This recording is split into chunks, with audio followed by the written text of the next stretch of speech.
But Savitri की अमावस्या के दिन ब्रह्मा जी के मुख से प्रकट हुआ है। सौभाग्यवती नारियां अखंड सौभाग्य के लिए बट सावित्री का व्रत आप लोग करते होंगे, कई लोग अखंड सौभाग्य के लिए करेंगे, क्योंकि इस बट के पेड़ के नीचे भगवान विष्णु शंकर जी से विनती करे थे वर के लिए, इसलिए अखंड सौभाग्य का देने वाला, जिसका प्रॉपर्टी का झगड़ा चल रहा हो, अदालत में कोई केस चल रहा हो, किसी भी चीज का केस, अदालत में अगर किसी भी चीज की अगर केस चल रहा है तो बड़ के पत्ते के ऊपर बालू मिट्टी का शिवलिंग बना, बालू रेत का, बड़ के पेड़ के नीचे ही उसकी पूजन करें, उस पे 3 चम्मच दही चढ़ा दें,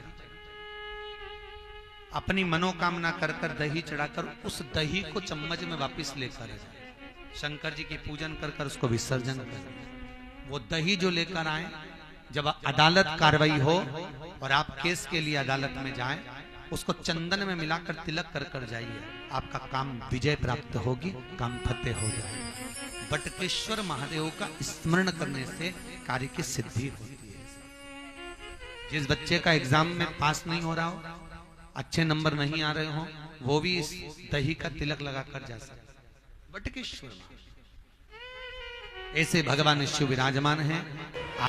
16 श्रृंगार में नारी के हाथ की चूड़ी का कलर अलग हो सकता है, चूड़ी की डिजाइन अलग हो सकती है, चूड़ी अलग हो सकती है, चूड़ी महंगी सस्ती हो सकती है, मंगलसूत्र की कीमत ऊंची नीची हो सकती है, पांव की बिछुड़ी की कीमत ऊंची नीची हो सकती है, कान के कुंडल की कीमत ऊंची नीची हो सकती है।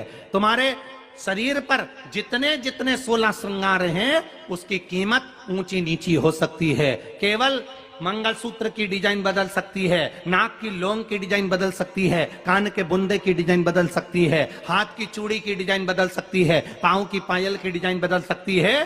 केवल नारी के 16 श्रृंगार में एक श्रृंगार ऐसा है जिसकी कीमत जो पहले थी वही कीमत आज तक है और उसकी डिजाइन आज तक नहीं बदली। वो मांग का सिंदूर है, एक जैसी डिजाइन है और एक जैसी कीमत है।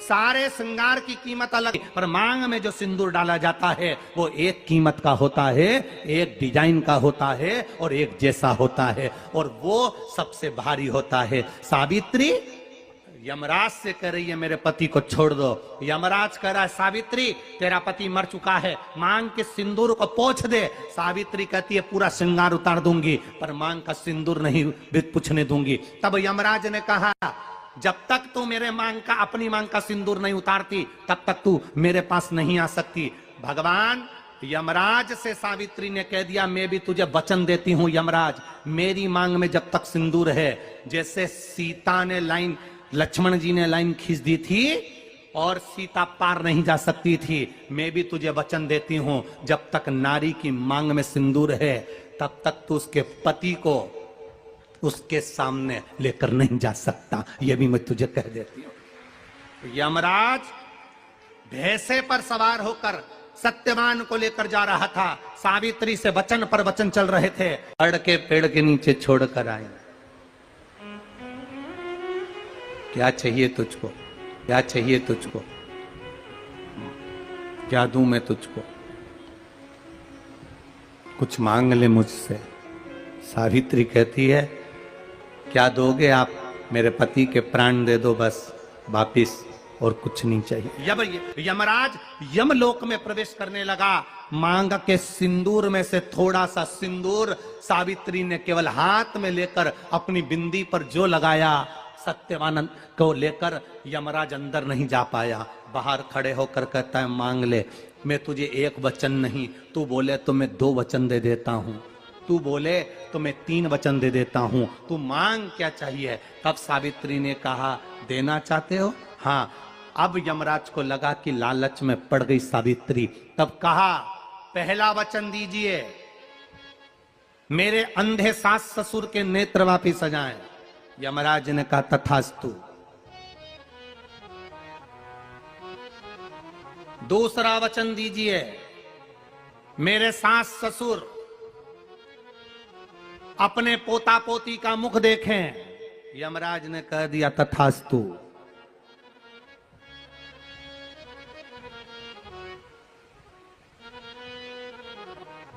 जाओ।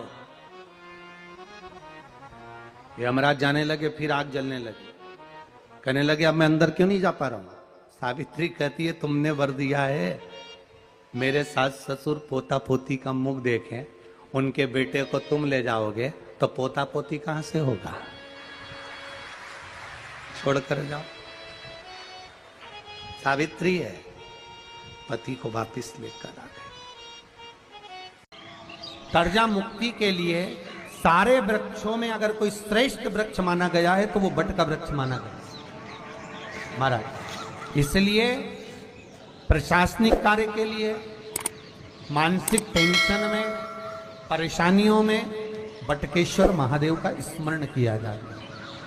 और यदि निवेदन करूंगा, बहुत ज्यादा यदि आपको कर्जा हो गया है, बहुत ज्यादा कर्जा हो गया और वो कर्जा चूक ही नहीं रहा, तो थोड़े दिन बड़ के पेड़ के नीचे आप बटकेश्वर महादेव के लिए 1 लोटा पानी, उसमें थोड़ा सा पिसा हुआ चावल पीस के गला लेना चावल को और पीस लेना, पीस के उस पानी में मिला लेना और मिलाकर उसमें थोड़ी सी हल्दी पिसी हुई डालकर बटकेश्वर महादेव के नाम से बड़ के पेड़ के नीचे अपनी कामना कर कर जो कर्जा हुआ है उस कर्जे का भान देते हुए, स्मरण देते हुए छोड़ दे।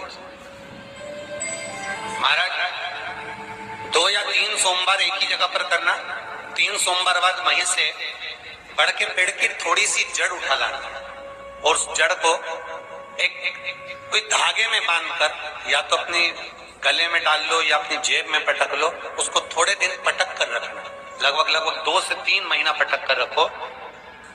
वो जड़ जैसे बढ़ता पेड़ विस्तार होता है, पानी गिरे ना गिरे, जल वृष्टि हो ना हो, गर्मी पड़े ना पड़े, उसको कोई फर्क नहीं पड़ता। बड़का वृक्ष आप रूप फैलता जाता, उसकी जड़ें अपने आप प्रबल होती है। उसी तरह ये बटकेश्वर महादेव कहीं से भी अगर जड़ आपके पास में रखी है 1 महीना, 2 महीना, 3 महीना तक, तो ये जड़ अपने आप लक्ष्मी को पकड़कर खींच कर लाती है और कर्जे से मुक्त कर दे।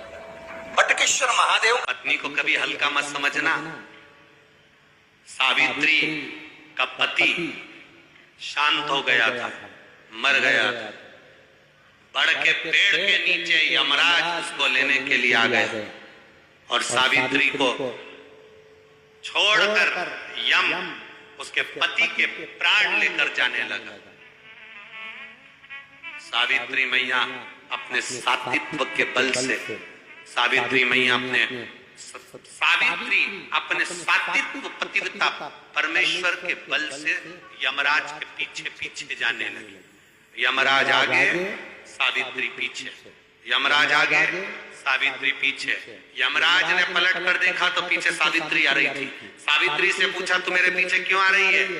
मेरे पति सत्यवान को तुम लेकर जा रहे हो, मेरे पति को छोड़ो। यमराज ने कहा इसका अंतिम क्षण है, मर चुका है, जाओ नीचे उसके शरीर का अंतिम संस्कार करो, नहीं तो कोई जानवर खा जाएगा। सावित्री बोली मैं जाने वाली नहीं हूं, मेरे पति को छोड़ो। यमराज कहते हैं हम जिसको पकड़ लेते हैं उसको छोड़ते नहीं है। यमराज लेकर जाने लगे, सावित्री और पीछे चली, सामने यमलोक था, अंदर सावित्री जाने लगी तो यमराज ने रोक दिया, रुक, कहां जा रही है तू, अंदर क्यों प्रवेश कर रही है, मेरे पति सत्यवान को छोड़ दो। यमराज प्रसन्न होकर बोले सावित्री आज मैं प्रसन्न हो गया तुझ पर, क्योंकि तू मेरे दरवाजे तक आई है, मांग तुझे क्या चाहिए। सावित्री कहती है मुझे 2 वर दे दो, मुझे 2 वर दे दो। अब तो यमराज प्रसन्न हो गया, ये अपने पति को भूल गई, इसने अपने पति को छोड़ दिया। ये अपने पति को भूल गई, इसने अपने पति को छोड़ दिया।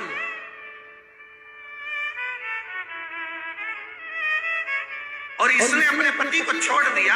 अब ये कुछ मांगेगी, 2 वर मांगेगी तो मैं इसको 2 वर दे दूंगा।